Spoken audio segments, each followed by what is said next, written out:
दानग्राया जितेन बरगयारी, दानजाग्राया सोमदोन समफ्रामारि। खुलुमबाय रायजो राजा नोंथांमोनखौ आंनि चेनेलाव बयखौबो बरायग्रोनाय थाबाय। दिनैहाय मोनसे गिख्रांथाव जाथायनि सायाव फुल आपडेट लानानै फैदों नोंथांमोननि थाखाय। मेन केसआ जादों हानि दै। हा सिमाखौ लानानै मास मोनसे सिगांनिफ्रायनो नांलाय खमलाया जाबोखाबाय दंमोन होनना बुंदों।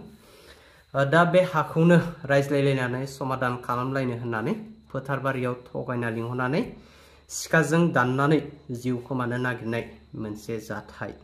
दा बे जाथाया जादों चिरां जिल्ला आमगुरि पुलिस थानानि सिङाव थानाय सानजा फाथाबारि गामियाव।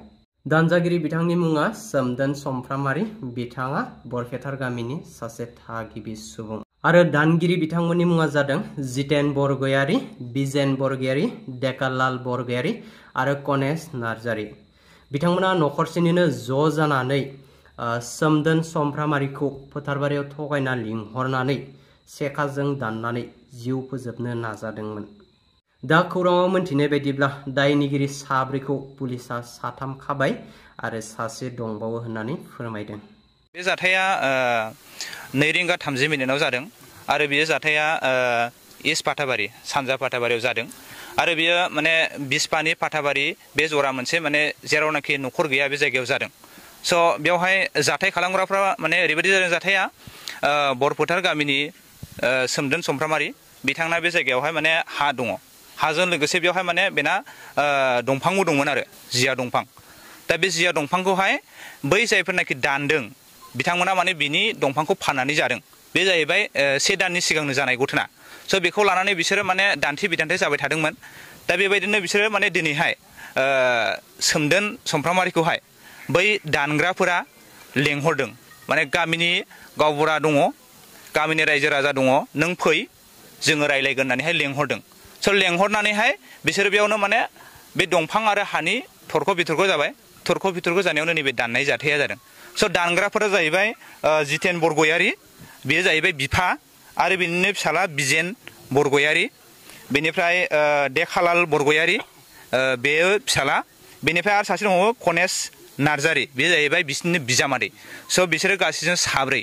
दाहालागै माने पुलिस बिफाना साथामखौ हमबाय, खिन्थु सासेखौ दासिमावबो हमनाय जायाखै।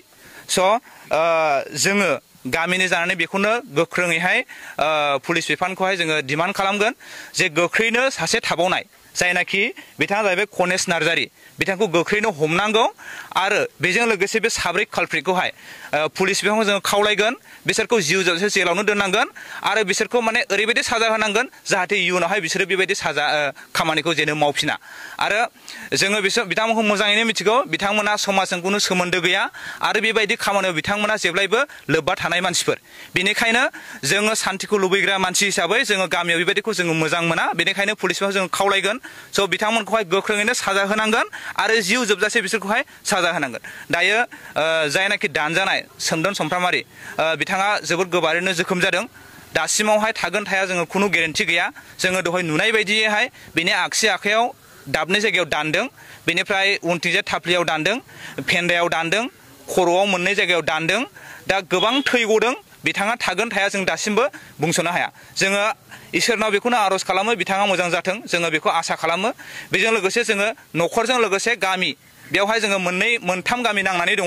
मोनसेया जाहैबाय इस्ट फाथाबारि जानाय जायगा, मोनसेया जाहैबाय बरपेटार, बे जाहैबाय सोमदोन समफ्रामारिनि गामि आरो सानै उइटनेस दङ, बे जाहैबाय बिस्पानिनि। स' मोनथाम गामिखौहाय बेहा सरजाबनानै दङ बे जाथाया। बेनिखायनो जोङो मोनथाम गामिनिहाय बेखौनो दाबि खालामगोन गोख्रैनो पुलिस बिफाना सासे थाबोनायखौ हमनांगौ आरो बिथांमोनखौहाय आयेननि साजा बायदिनो बिथांमोनखौ साजा होनांगौ। आङो बेखौनो खावलायो।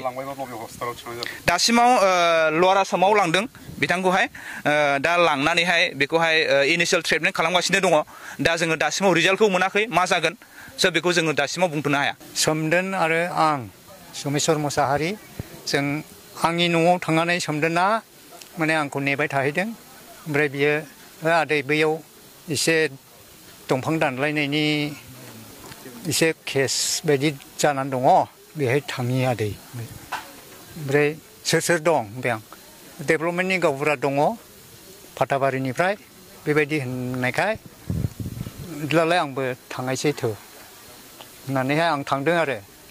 ओमफ्राय थांनानैहाय थांब्ला बिसोरो साथामबो जमा दङ बे बिजेननि न' गुदियाव ओमफ्राय सहैबाय स्पटआव सहैनानैहाय थो बिदिब्लालाय नायदिनि होनलायलायबाय आरोखि नायनानै जोङो दंफांसिम बागानसिम जोङो बे दंफां हाफायनायसिम जों सहैयाखै होमब्लानो बिसोरो बे नाथुवाया गावनि फिसालाफोरखौ सिगां होदों ओमफ्राय आंबो सिगां ओमफ्राय बिसोर सानैजों सोमदोनजों बिजों बिसोरो इयुनावहाय आरो इतिमध्ये जोङो सिगांबाय ओमफ्राय बे खामानिया बिसोरो जालायलायबाय आरो दानबाय ओमफ्राय आङो ओरै खिबुजों नायहरबा बिसोरो दानलायलायबाय दाने दाननानैहाय आंबोथ' अभाब जाबाय गिबायबो आंबो सिखा हमखाय बानफिनबाय बियो दानखांनानै आंखौबोथ' दानखानायसो बियो होननानैहाय आं एरायबाय आरोखि जाथाया मा जाहोननि थाखाय जादों एक्सुवेलि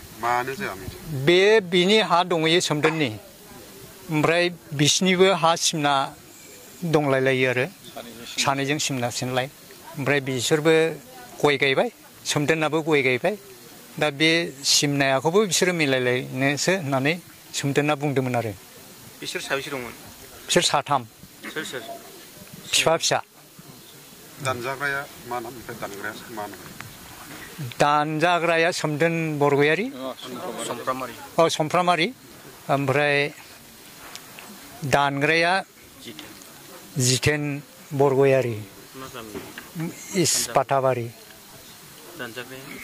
दानजाग्राया बरभुटार जाथायखौथ' आङो खाथियाव थांनाय नुहैस्लाबनाय जायाखिसै गथे आं साइकेलजों थांदोंमोन थांनायाव आंथ' जाथायखौ नुहैस्लाबनाय जायाखिसै गथिखे उनाव थाङैनो आं एसे लेट जालांबाय जाथायाव बे जोंनि हा सिमा बिस्रा दानग्रोबाय सिगां जोंनि दंफां जिथुनाखि गेजेराव फैनानै दानफैदों थब्रै थबा जिसुनु मुसुजों बिसोर फाना जाबाय आरोखि बिनि थाखायनो माने रायज्लायनो होननानैसो लिंहरदोंमोन आं फिसालाखौ बे जाथाय जादों आरोखि दा एक्सनाथ' माथो खालामनो गोब्राबैनो एक्सन लानांगौ जाबाय थाङो दाथ' बुंस'नो हाया दाथ' हस्पिटालाव दंहैयो बेथ' गोब्राब एक्सन लानानै जागोन आरोखि आंनि थाखाय माने बहुत हाफ मार्डारानो बा सेसबो जानो हागौ बायसान्स बे खोथा आरोखि गेरेन्टि गैया हयथ' लास्टबो जानो हागौ थैनोबो हागौ थांनोबो हागौ दा बेनि खुनु गावनि भाग्यनि खोथासै आरोखि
तो लोगोफोर दिनैनि दासिमनि गोदान मोनसे फुल आपडेट भिडिअआ बेखिनियानोसोमोन जुदि नोंथांमोना भिडिअनि सायाव माबाफोर बुंनो गोनां दंब्ला कमेन्ट बक्सआव कमेन्ट खालामनो हागोन बाय।